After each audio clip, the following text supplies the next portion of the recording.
The word dibia is always seen as evil, demonic, fetish, diabolic. When you say you want to go and see a dibia, people around you would begin to sense, you begin to see you as an evil person, as someone who is diabolic and as someone who is evil.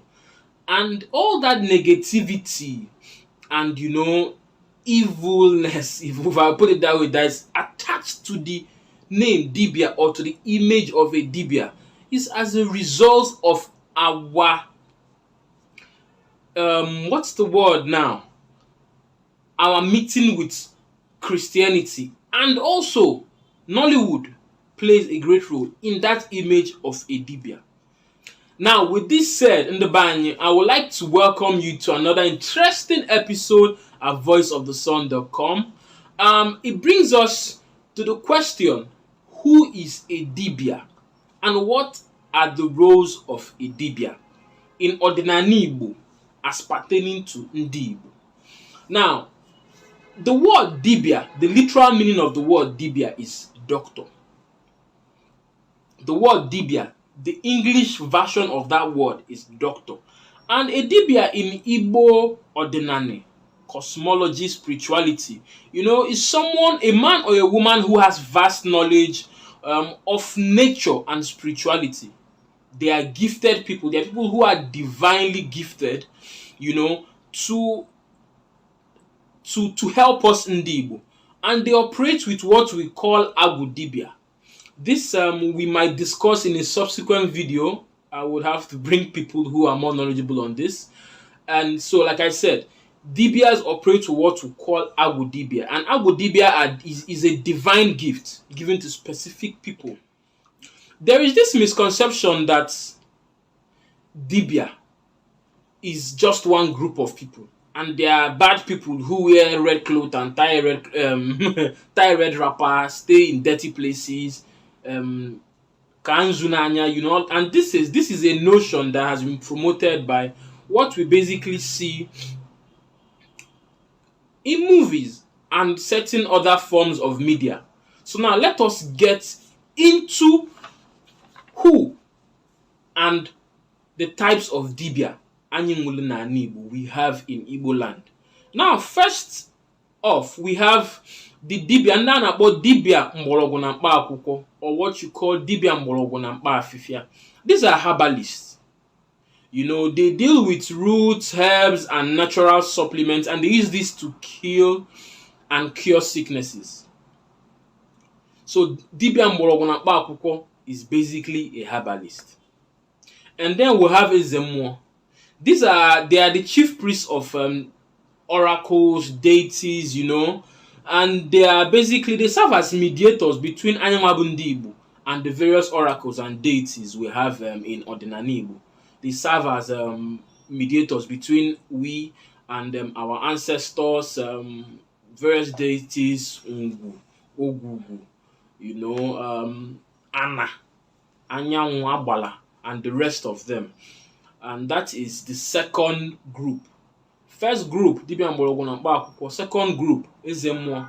And then we have the third group, which is dibia Owumili. Dibia Owumili, these are the mediators between Ndi Igbo and the water goddess and the water spirits. Dibia Owumili, their major job for issues of Iyuwa. Issues of Iyuwa and Obanje. If for those of us who are in Ọdịnanị, who know that when someone has an issue of Iyuwa, you want to go and offer sacrifices, to the goddess of various waters around from our various villages, or issue of Iyuwa, more Banje. This particular set of dibias are the people who are in charge. They are mediators. They will lead you and they will intercede on your behalf. That is number 3. And then number 4 would dibia mgbafa. These are those we call diviners, soothsayers, fortune tellers. They have particular gifts. They have, like, they see anafuzo, and they basically commune. They help us in communing with Ndi Ichie Oramo. These are basically all the spirits that embody, all the spirits that came to the world with you as an Igbo person. You know, Dibia Mgbafa helps you to communicate with them. They use different objects. Ma ugili ma ego ayole. Ego ayole is what you see here, you know, cowries and ugili. They use that in their afa called divination to help you communicate with Oramo, ma Ndi Ichie and the rest of it. So after seeing some, after you have basically consulted a Dibia Mgbafa, because their gift is limited to that particular aspect, he or she will most likely direct you to another Dibia, depending on what the issue is, or depending on what you have gone to him for, or what he has seen through Afa. So that is the fourth group of Dibia, Dibia Mgbafa. And then the fifth group of Dibia is Dibia Nhammili. These are basically rainmakers. Rainmakers who they possess the spiritual and metaphysical power to either make rain to fall, to stop the rain from falling, or to move the rain using wind from one point to the other. So there are two under this particular group. There are two subgroups.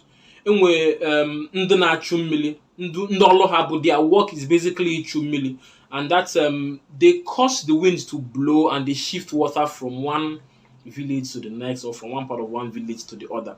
They can also stop the rain from falling. That is ndo ọlụ ha bụ ịchụ mmiri. And then we have excuse me. Then we have ndo ọlụ ha bụ ịha mmiri. They basically just make the rain fall, and they don't have power to move the rain from one point to the other. They just basically make the rain fall. So the fifth group is Dibia Nhammili, like I said. So I will start from the first group. The first group will be Dibia Mgbọrọgwụ na Mkpa Akwụkwọ. The second group will be Eze Mmụọ. Third group will be Dibia Owu Mmiri. The fourth group will be Dibia Mgbafa. Then the fifth group will be Dibia Nhammili.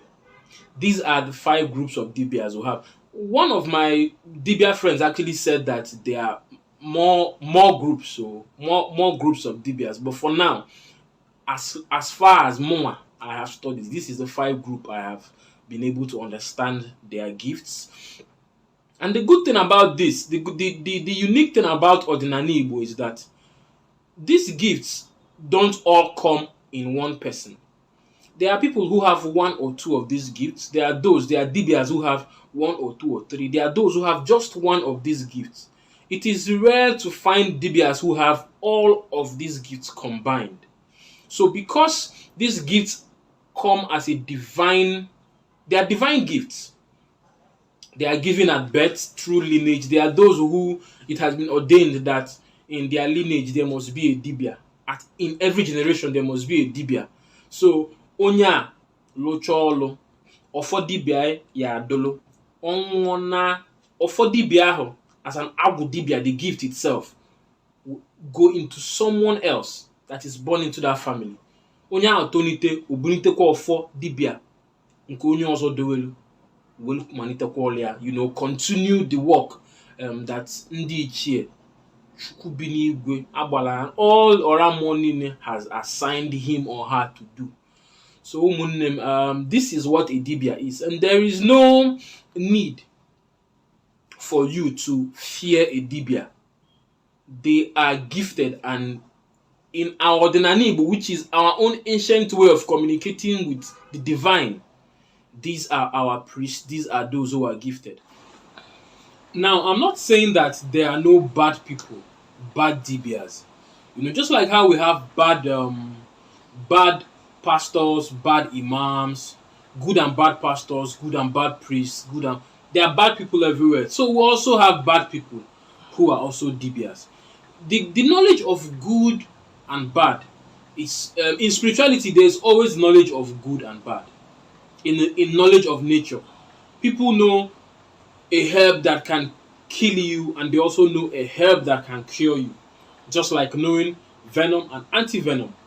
One other example is an armed robber can use a gun and come into my house and kill me, or an assassin. I on my own can also use that same gun and defend myself from someone trying to kill me. What is constant in these two scenarios is the gun. The knowledge of the gun can be used for good and can be used for evil, for self-defense and for assassination. So, yes, neziokwu, we have some bad eggs, dibias who are bad eggs, who use the knowledge of good and evil. They keep the good and use the knowledge of evil to assist other bad people in society who want to harm people physically, spiritually, and otherwise. I'm not saying we don't have this, but that should not now be the basis of our identification of Ndi Dibịa. Dibias are God sent, they are divinely gifted for the service to Ndi Igbo.